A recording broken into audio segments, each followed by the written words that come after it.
Hello Mayhem makers, welcome back to another Mindy's Monday Mayhem Live. Today we're going to talk about foundation paper piecing.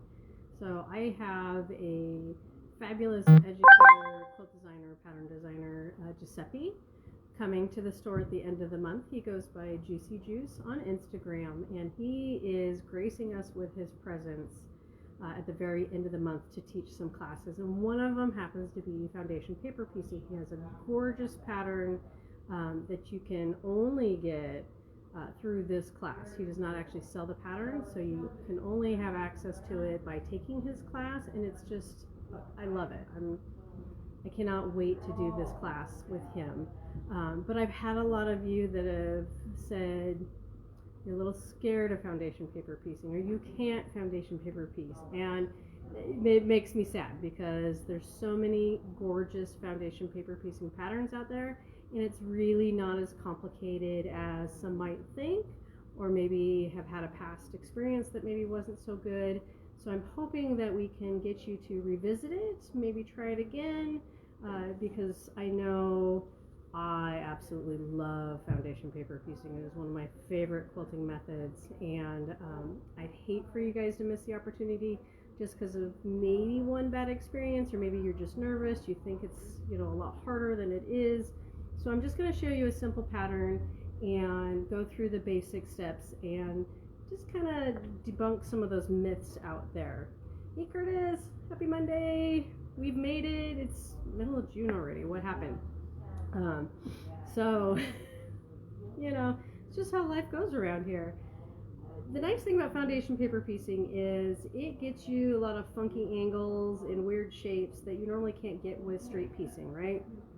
And it's very precise. So if you struggle with 1/4 inch seams, foundation paper piecing is a great answer for that. Yay, good Curtis, I'm glad you want to try. Come on over. We need you to come visit from Canada and take all the classes with us. Miss Cindy, no, unfortunately it is not virtual, it is in person. He is actually visiting us from the East Coast, and he will actually be on his way down to the Sisters Quilt Show. So he actually is making a nice little pit stop with us first on his way down to the quilt show. And I'm actually taking one of his classes at Sisters also. So I'm really excited to kind of not only have him here in the store, but kind of wagon train follow him down to Sisters and see him again down there. So, see, Fran, good. I'm glad you like foundation paper piecing, because it does. It can get you some really complex designs that also straight piecing makes it harder to get the accuracy out of. So there's a couple tools you need for foundation paper piecing, not a lot. A lot of it's your basic rotary cutter, no big deal. I do like using flathead pins or flat flower pins. Any of those kind are a little easier to work with because I pin my fabric to the paper. You can also glue baste it. So there are options also. Like I say, I always give you guys lots of options because there's always more than one way to do something in quilting. So try my method. You may see somebody else's method. Don't go telling them they're doing it wrong. It's just that everybody does it differently, and try them. Try all the methods to see which way you like, because it is always down to what makes it easy for you so you can be successful, right? That's the goal. Successfully getting projects done. Yes. And then the one thing I do say you gotta have, I've seen people teach without it. I cannot live without my add a quarter. So the add a quarter ruler comes in different sizes, different widths.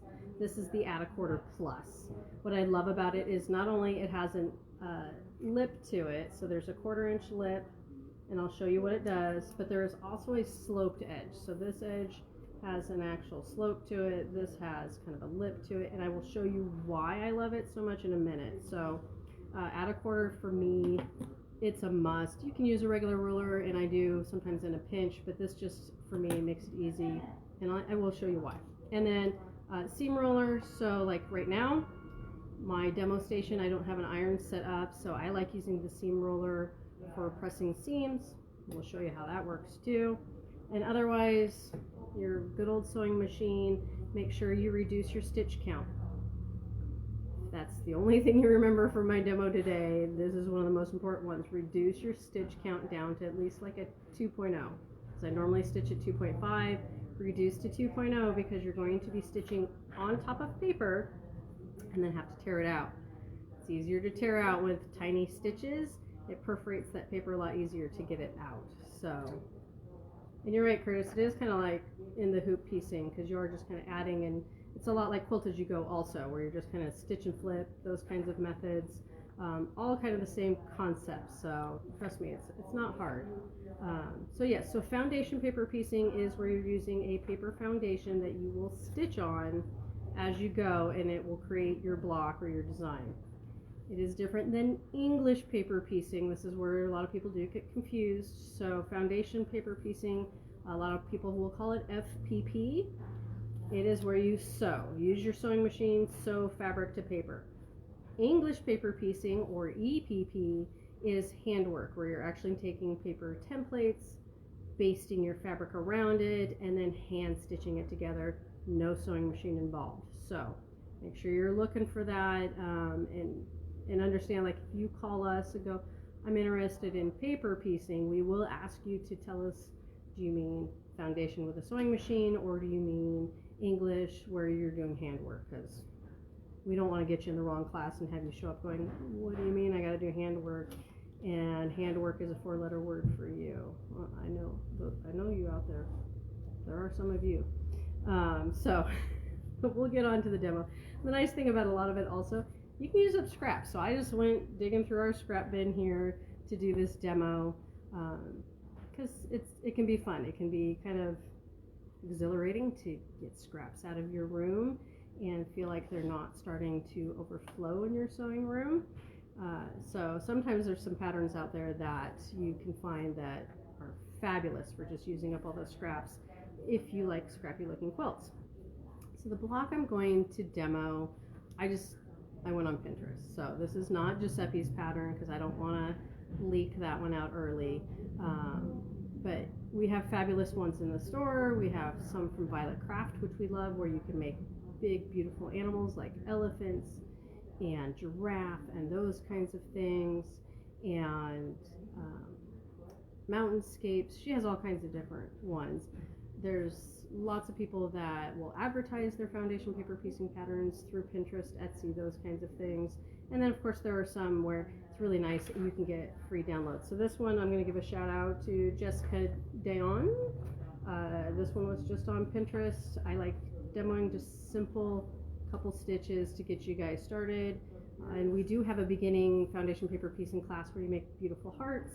I recommend taking that class too. That instructor is one who took some of my classes, and then she's so wonderful that I said, please teach for me because I don't have time. Unfortunately, no. Yeah, well, I love this quilt and I love having it as a backdrop, and that's why I haven't dropped it yet. It's not foundation paper piecing. This is our summer sampler. So this is coming starting June 24th. You can come once a week, pick up free patterns, or you can come once a month and get all the patterns that have been released. We're just going to release a free pattern each week, and then by the end of the summer you will have a complete quilt. So I do love this guy. It makes me super happy. And then I will be teaching it virtually as beginning quilting eventually. You know, somewhere in that schedule of mine I will find time to teach this guy. But it'll be fun. If you come see us during the summer, please pick up blocks. They'll be for free. And I want to see what you're doing. So if you start making your own quilt out of it, please share and post whatever you make, because it makes me so happy. And we will have kits for this one if you do like all these fabrics. This is all Kona Solids and Oracle by Eye Candy Quilts for Andover fabrics. So it's a lovely, lovely palette. It's one of my new favorites.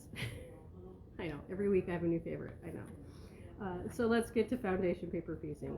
So the few key things to remember: you are going to be stitching on what I call the front. So the printed side is where you're going to stitch. These are your stitch lines. Here, your fabric's going to be on the back. So you're going to be working what I call upside down and backwards. Diane, are you telling me no, you're not going to do my summer sampler with me? Is that maybe because I've sucked you into too many crazy projects? I don't know what I'd be talking about. So the hardest part is that you're going to take your scrap of fabric and try to line it up so that you make sure that it covers everything in the middle. And trying to do this demo, I should have brought a light behind me. If you have a light box, it does make life a lot easier.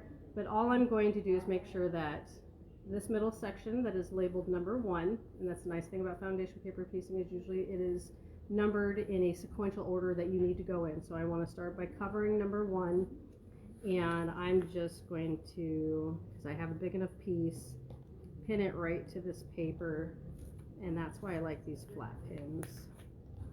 I'll show you what's going on here. Alright, so I have pins essentially going straight through the middle because I'm making sure that it's covering all this middle section.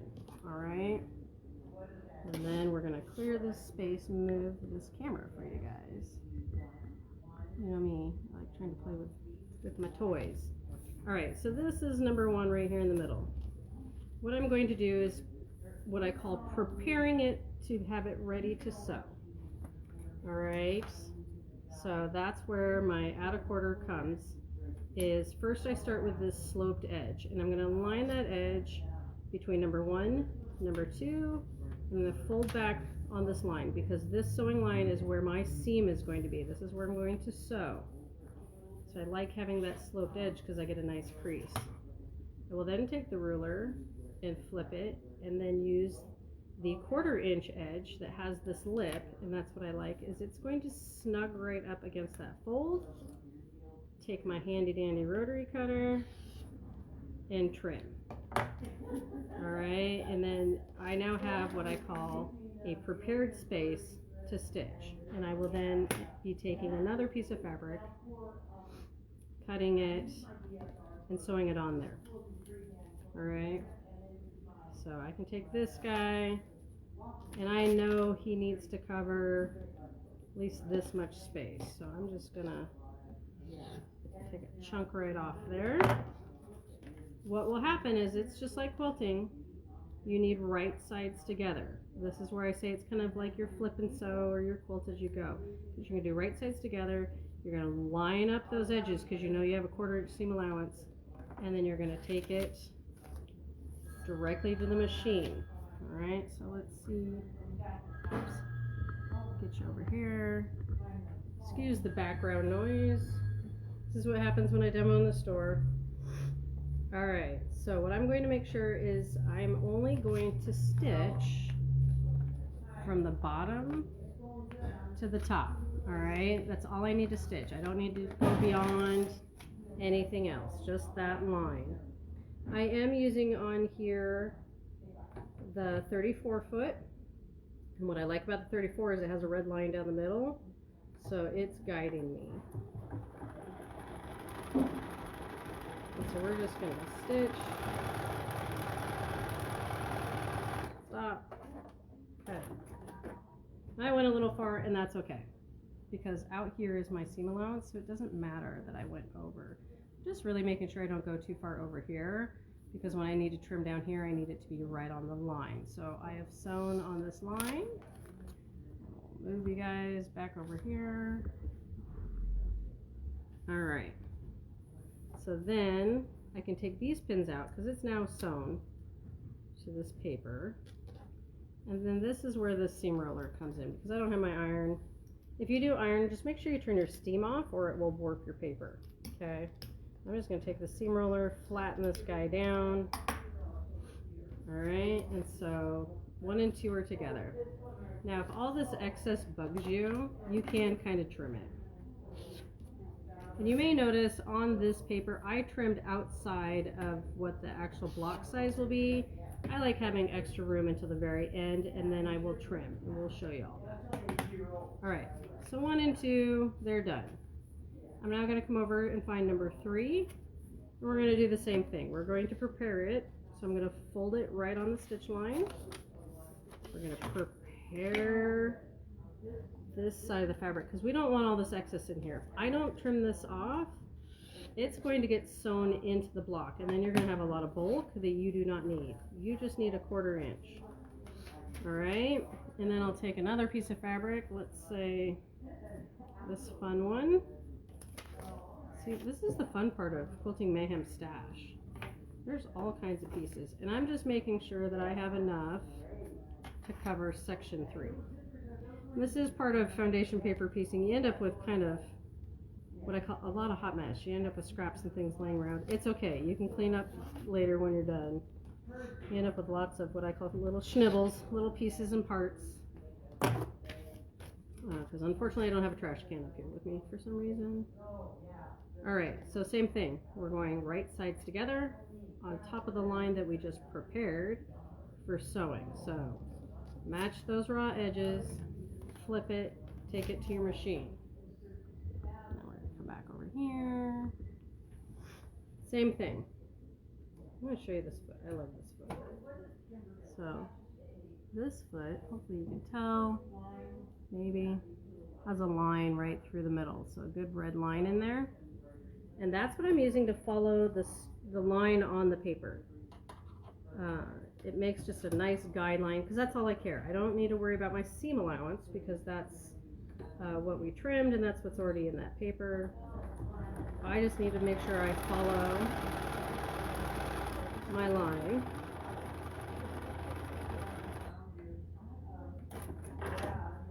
And then cut when we get to the end. Come back over this way. Alright, so that is sewn.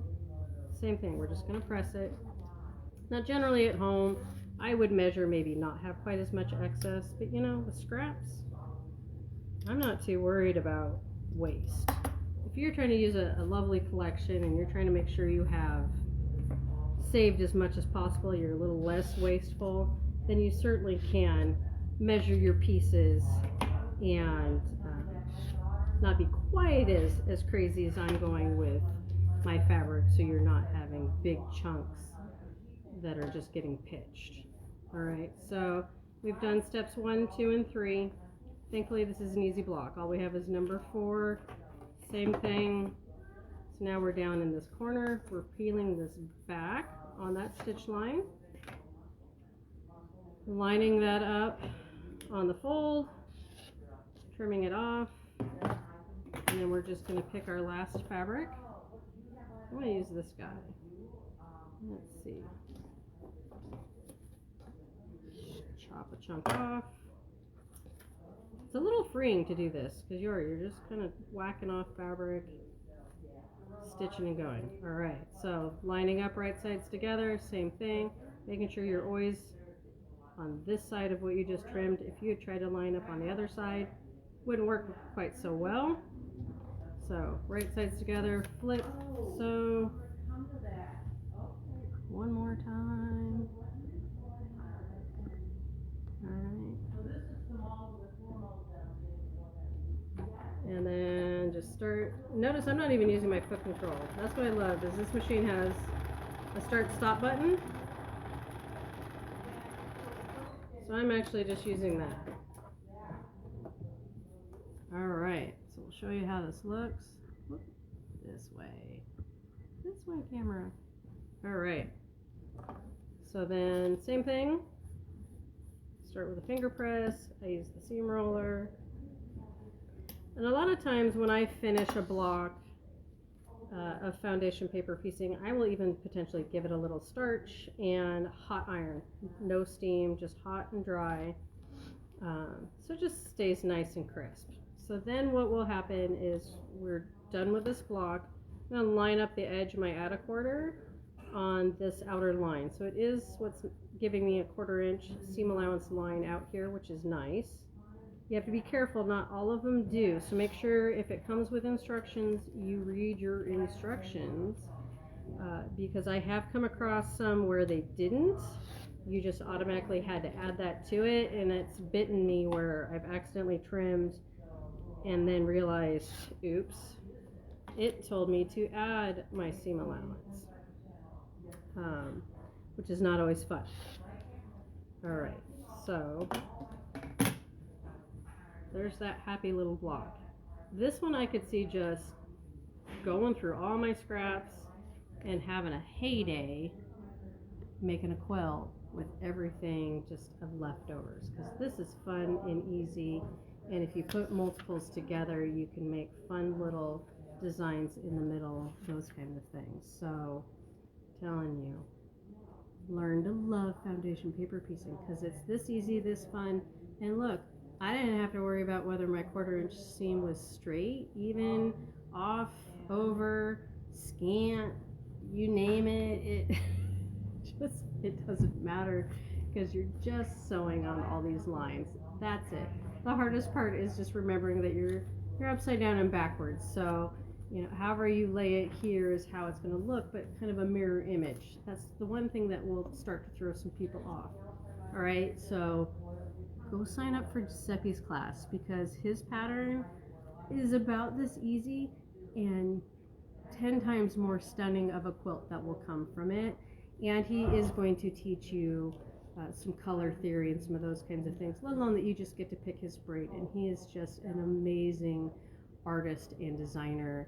His collections are just so yummy. We love bringing every single one of them in. And hopefully we'll even have his newest Deco Glow arrive right before he gets here. So we'll have even new fabric of his to play with. All right, so if you have questions or if you try this out, show me. Post them on our Facebook group or Instagram. Tag us, tag Mayhem Makers, Embrace the Mayhem, Quilting Mayhem, all those kinds of things. We love to see what you do. I love when you guys share with me all these fun projects that you try, okay? So enjoy that foundation paper piecing, embrace it. Let me know how it goes. If you struggle, if you have questions, just reach out. I'll walk you through it. You can come in, we'll walk through it. Whatever you need, just let me know. And otherwise, have a fabulous Monday and keep on stitching.